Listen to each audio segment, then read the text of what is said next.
Hey everybody, welcome, I guess, to my first little live feed. And I just wanted to do this every once in a while to give some tips for the IB exam that's coming up in just about a week and a half, a little less than 2 weeks. I wanted to talk about how essential it is for you guys to take a look at the actual IB curriculum. And I'm finding a lot of students that I talk to around the country, around the world, don't actually know what's within the IB curriculum. And so you want to make sure that you really are comfortable with that. So you can find that stuff from any number of sources online that have taken the IB history guide for 2017. Make sure you're looking at the 2017 testing date, starting 2017. Find the IB history guide for 2017. You can just Google this. If you Google IB history guide 2017, you will find 100 different schools that have put it on their website.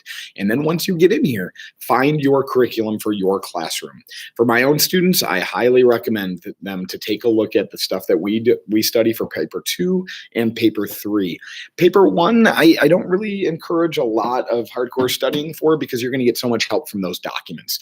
But if you are really worried about your overall IB exam, paper 2 and paper 3, which is where most people are concerned, you've got to look at the curriculum guides. When you get there, there are a number of bulleted content areas that you need to know. That is directly where your questions are coming from. And literally, it's going to be word for word. So for my class, for example, we do the Cold War for paper 2.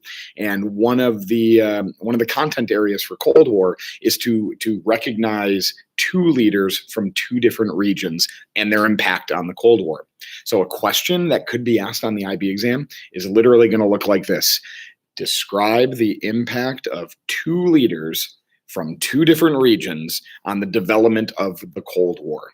It's word for word from the curriculum guide. So if you are good with the curriculum guide for your content, you are going to be good with the IB exam.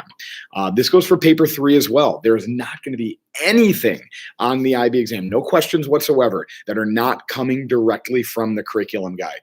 For paper 2, we also study 20th century wars. They will not ask you about any specific wars at all.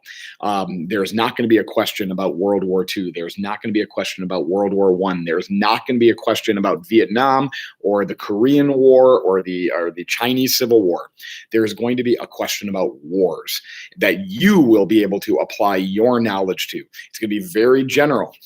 It's going to say something to the effect of discuss the impact of technology on the outcome of any two 20th century wars, each chosen from a different region. You got to be very careful with that regional aspect to a question. If it talks about a regional aspect, you better give it from two different regions.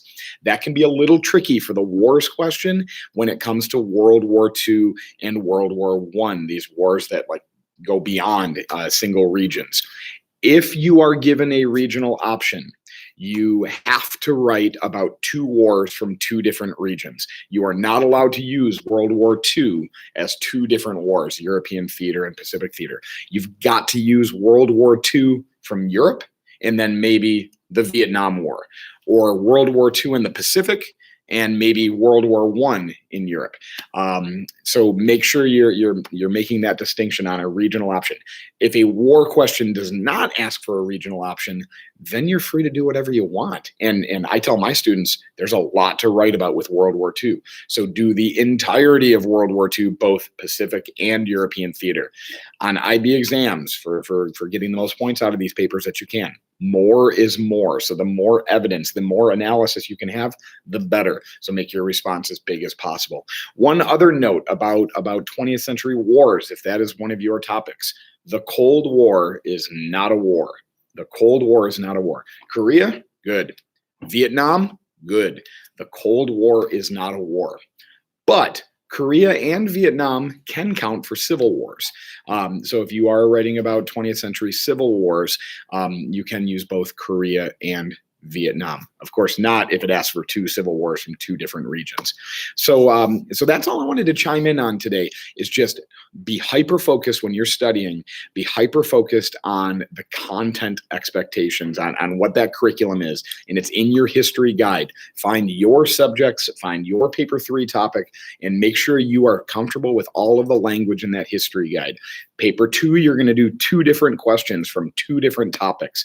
Paper 3, you're going to do any 3 questions that you want to do. So if you like both of the World War II in the Americas questions, for example, for my students, you're going to do both of them. So that is about all I have today. But I did promise my son, he's got a fledgling YouTube channel himself. I did promise that I would give a shout out to anybody who happens to see this. So if you want to search for a kid named J-Man Music, he is playing his drums and his piano and now his electric guitar, and he's very excited about that. So give him a look, and I'll throw a link in the comments here. Thank you so much, and good luck on your exams. We'll do another one of these soon.